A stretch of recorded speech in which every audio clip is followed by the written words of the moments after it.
Hello and welcome back to part 2 of my two-part series on how to make an immersive spatial presentation using Frame VR. So let's start at the beginning. How did I create this path or this environment? I first started at a website that Frame offers for free at tiles.framevr.io. I've made a couple of other videos about this, so you can check those out on my channel. Basically, you get this 10 by 10 grid and you can choose the form of the tile that you would like here on the left, and you simply drag it on to the space where you would like it. If it is not rotated or situated in the right place, then you can move that around. You can use the arrow keys. You can also use the red and the blue to slide it from tile to tile. So again, this is not a deep dive into tiles.framevr, but you can see that is how I made my path. And my thinking behind the path was that I wanted it to feel like we were kind of roaming back and forth as opposed to it being linear. And the other reason why I had this long stretch here is that I didn't want the users to be initially able to see what was going on through the rest of the presentation, to give them some sense of, questions or wonder or, what's coming up next. So if I come back here to the presentation, I chose the starting point or the spawn spot for the presentation by going to the creation menu and going to more and choosing spawn spot.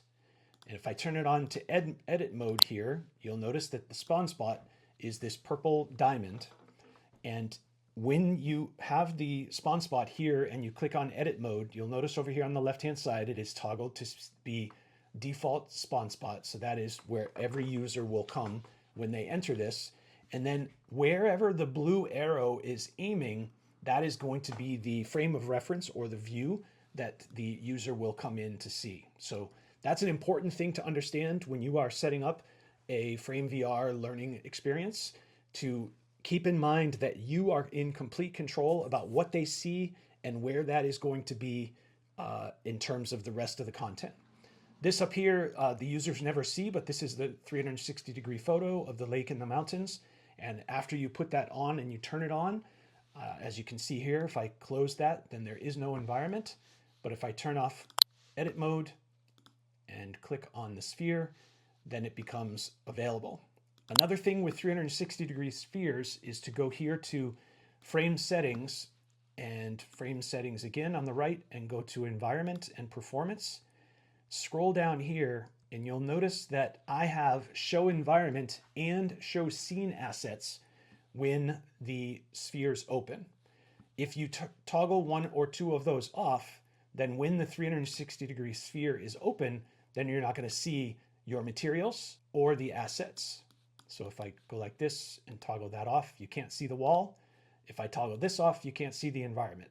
So that's an important thing to keep in mind, depending on what scene it is and what the user experience is that you're looking for. So as I said, I wanted the user to know that, okay, cool, we're going to go down this path. Clearly, this is stop number 1. And I added these walls here to keep the user from being able to see what's going to be going on the left. Where did I find those walls? If you go to the creation menu, go to 3D model, and I've talked about this in other videos, but if you click on Sketchfab, you do need a free Sketchfab account. Go ahead and make that, and then when you first come here and click login, there's a little pop-up. You just authorize it, and I just searched for graffiti 2 eyes wall. Found some images that I liked, and then I just placed them over here on the left-hand side so that the user could not see what was coming up. Nothing very special there. No special effects or anything like that. Okay, so down here, I wanted the slides to be presented in kind of like a billboard format. Where did I find the billboard? We just talked about it. I clicked creation, 3D model, searched for billboard, found one that was blank and inserted it. Actually, I can't remember if it was blank or not, but I brought this 3D model in. I placed them on these gray squares so that it gave the feeling that they were sitting on a platform and not just floating in the middle of nowhere. How did I create those gray platforms? I went to the creation menu, I went to more, and I clicked on shape, and I chose sphere. I chose plain. So this gray block here down at the bottom is a plane. You can see over here on the left-hand side, it's labeled that. And I just turned it to the same color as close as I could get to the pathway and the environment. And I just left that there, nothing special there. When I brought in my first photo, when I click on that screenshot, first of all, I clicked on lock position so that I wouldn't inadvertently move it around. And then I toggled on zoomable. If I turn off zoomable and turn off edit mode, then that picture, you can't see it. You literally would have to just come over here and kind of hover over it. I felt like it was going to be important to be able to show this here by clicking zoomable. Another possibility with them is magnifying glass. Magnifying glass gives you the ability when you put the mouse over it. So if you had a very, very small image, this would be another way that you could bring detail to that image. Like if you wanted to highlight the text in that photo, for example, so you could turn on magnifying glass. I did not. Cruise forward. As you can see here, there is an image there, but the next billboard is blank. If I get close enough to it, it becomes available. How did I do that? Click on edit mode, go to the photo, and one of the options here is hide at a distance. I turned that on and I made the distance as small as I could. And if I turn off hide at a distance, then that image is always there. So, excuse me, if I go back to click off edit mode, see the one closest to us is there because we're obviously within 10 meters. As I get closer to that one, it comes available, but the other one stays constant. And that's because I toggled off the hide at a distance. Hide at a distance has a lot of cool functionality in my opinion. You can hide clues if you're in an escape game or something like that, or it just keeps the user guessing in terms of what's coming out next and what they can see and what they can anticipate. Cruise around the corner. These are all the same. I added the hide at a distance JPEGs, and so we'll cruise around here. Same thing there. Billboard sitting on the plane. Go up and over the bridge. As I mentioned in episode number 1, I wasn't really planning on this lining up this way, but it certainly worked very much to my advantage. I wanted to create a link to another Frame VR experience. So when I click on this, the user gets a pop-up saying this is going to bring you to another experience, and this will bring me to the presentation that I showed in the first episode of this. This is a very kind of floating in thin air, if you will, presentation. That's an example. So I'm going to go back to my previous one. So if I come back here, let's talk about how I got that there. This is just a JPEG that I placed in space by using the gizmo here. Didn't really set anything different over here, but down at the bottom, I did check off add a link, and I chose to add a frame link. So all you have to do is put in the frame address there, and it will bring you to another frame experience.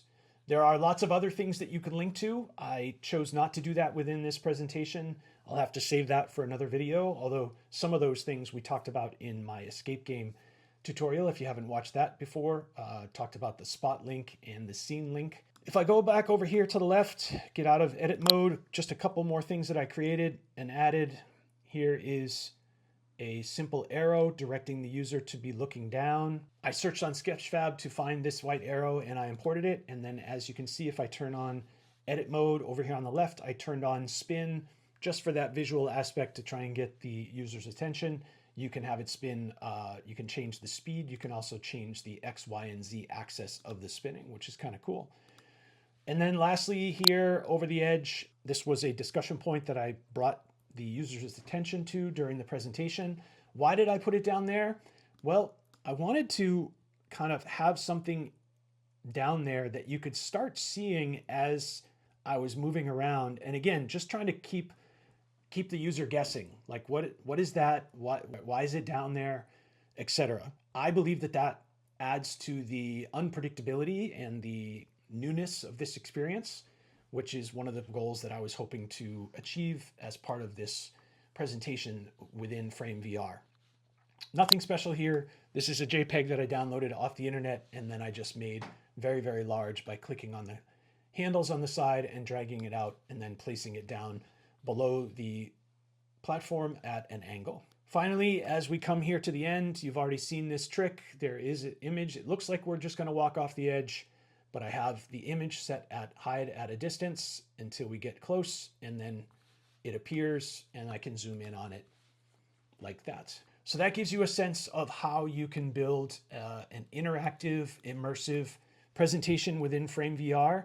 Pretty much the sky's the limit, as you can see. Create your own custom environment if you want to, or as you saw in the skiing example, don't do an environment at all. Just take advantage of the 360-degree sphere and move around, bring the user from point A to point B, and share your information. If you like this content, please subscribe, give it a like, and ask any questions. Share any comments down there in the comments section, and I'll be sure to follow up on those. And I look forward to building out more experiences like this. Stay tuned to my channel. I've got a couple other ideas that I'm going to be producing in the next couple of weeks. So we'll see you in the next video. Thank you.